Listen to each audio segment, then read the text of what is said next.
सभी सम्मानित साथियों को सादर जय भीम, नमो बुद्धाय। मैं डॉक्टर DN बौद्ध आप सभी लोगों के सामने सभी धम्म बंधुओं को कुछ ऐसे वक्तव्य बताना चाहता हूं जिसे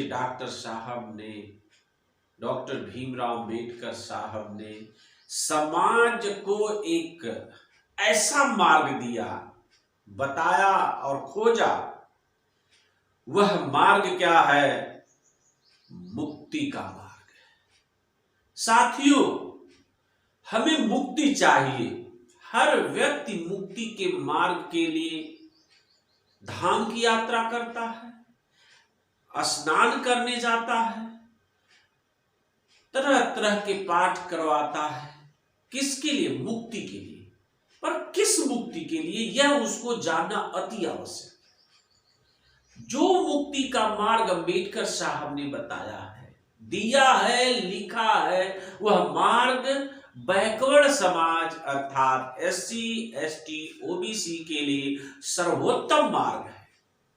व्यक्ति जिंदा रहते हुए अगर जो अपने अधम्म से सर्वांगीण विकास को प्राप्त करता है, वही उसका मुक्ति है। साथियों, वास्तविक मुक्ति व्यक्ति को अंबेडकर साहब ने कहा कि मानसिक गुलामी से मुक्ति को पाना ही व्यक्ति का वास्तविक मुक्ति है।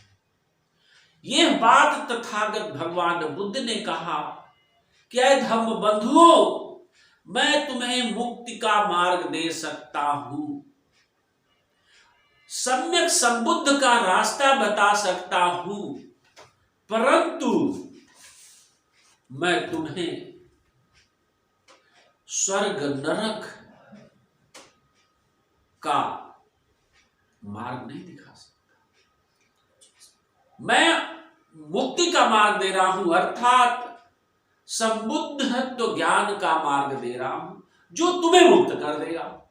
उसी वाणी को अंबेडकर साहब ने कहा कि मानसिक गुलामी से मुक्ति पाने का मार्ग है, अर्थात अज्ञानता, अंधकार, अशिक्षा से ज्ञान रूपी प्रकाश की ओर, शिक्षा को प्राप्त करके दीक्षा की ओर बढ़ करके, उच्च शिक्षा पा करके व्यक्ति जब योग्य होता है, तभी वह डॉक्टर, इंजीनियर, वकील, जज, कलेक्टर, CM, PM, सांसद, विधायक बन करके वह मुक्त होता है, ताकि वह देश और अपने संवैधानिक व्यवस्था को चलाने के योग्य जब हो जाता है, तभी उसको वास्तविक मुक्ति मिलती है।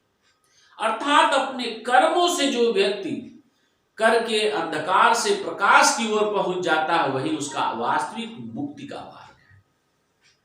लेकिन इस मुक्त के मार्ग में एक बाधा है, और उस बाधा को खत्म कर देंगे तभी आप सर्वांगीण विकास करेंगे। वह एक लाइन अक्सर सभी लोग बोलते हैं।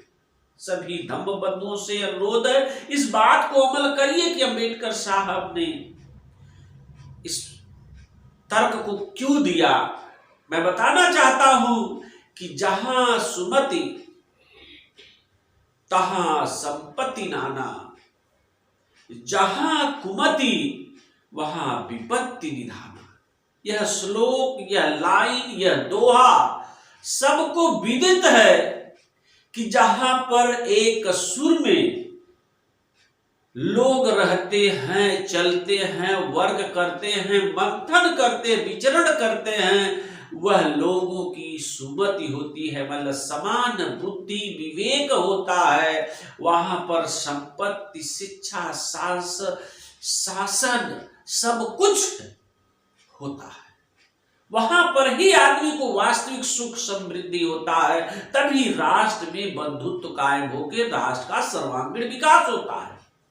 लेकिन जहां कुमति तहां विपत्ति विधाना, जहां पर कुमति हो, अपने अपने विचार लेके चलेंगे, अलग अलग विचार लेके चलेंगे, एक सुर नहीं होंगे तो असुर बन जाते हैं, और असुर बन करके वह अनन्यान विपत्तियों में घिरते जाते हैं। क्योंकि यह प्रकृति का नियम है कि यह मुट्ठी को भी बनना हुआ, तो उसे इस शरीर को भी बनना हुआ तो 5 तत्व की जरूरत पड़ी। तो साथियों, प्रकृति ही आपका सबसे सर्वोत्तम ज्ञान का मार्ग है कि इस मुट्ठी को बनने के लिए 5 अंगुलियों की जरूरत पड़ी, तब ये मुट्ठी बनती, एक अंगुली से नहीं बन सकती। उसी तरह यह शरीर बनने के लिए 5 तत्व की जरूरत पड़ती। इसीलिए साथियों, मुक्ति का सम्यक संबुद्ध मार्ग है कि एक सुबह सुविचार पर चलिए और हर चीज आपके कदमों में हो। जो लोग उच्च पदों पर, शिक्षा, शासन, संपत्ति पर कायम है, वह सुमति वाले ही लोग हैं, वह मुक्त है। लेकिन एक बात बता देता हूं कि जो लोग भाग्य भगवान के भरोसे मुक्ति का मार्ग खोजते हैं, वह कभी भी मुक्त नहीं होते हैं। वह हमेशा दुख में ही रहते हैं, अपना जीवन इसी कष्ट में बिता देते हैं, लेकिन कभी वास्तविक सुख की प्राप्ति नहीं होती। वास्तविक सुख की प्राप्ति शिक्षा, शासन, संपत्ति, सम्मान, सामाजिक और धार्मिक और आर्थिक न्याय, हर जगह व्यक्ति को समान वैल्यू मिलने लगे, जाति से उसे ऊंच नीच न समझा जाए, तभी वह उसको मुक्त होता है। उसकी मानसिक गुलामी दूर होती है। जिस दिन मानसिक गुलामी दूर हो गई, उसी दिन से व्यक्ति मुक्त हो जाता है। यही वाणी अम्बेडकर साहब ने स्पष्ट कहा कि मानसिक गुलामी, मानसिक दलित होना ज्यादा खतरनाक है शारीरिक से। इसलिए सभी धम्म बंधुओं से अनुरोध है कि महान हस्ती, ज्ञान के प्रतीक बोधिसत्व डॉक्टर भीमराव अम्बेडकर साहब की बातों पर जरूर अमल करिए। अगर उनकी बातों को आंख मूंद करके अमल कर लिए तो भी आप सफल हैं। इसलिए साथियों, सभी धम्म बंधुओं से इस मुक्त के मार्ग पर चलिए, औरों को प्रेरित करिए। इन्हीं शब्दों के साथ सभी धम्म बंधुओं को बैकवर्ड कल्याण सत्संग में स्वागत है। प्रत्येक शनिवार को 11 बजे से 1 बजे तक जरूर लाइव रहें और औरों को भी करें, जिसमें बुद्ध एंड इस धम्मा का पाठ और अंबेडकर साहब द्वारा लिखित संविधान का पाठ अवश्य आपको लाइव किया जाएगा। नमो बुद्धाय, जय भीम, जय भारतीय संविधान।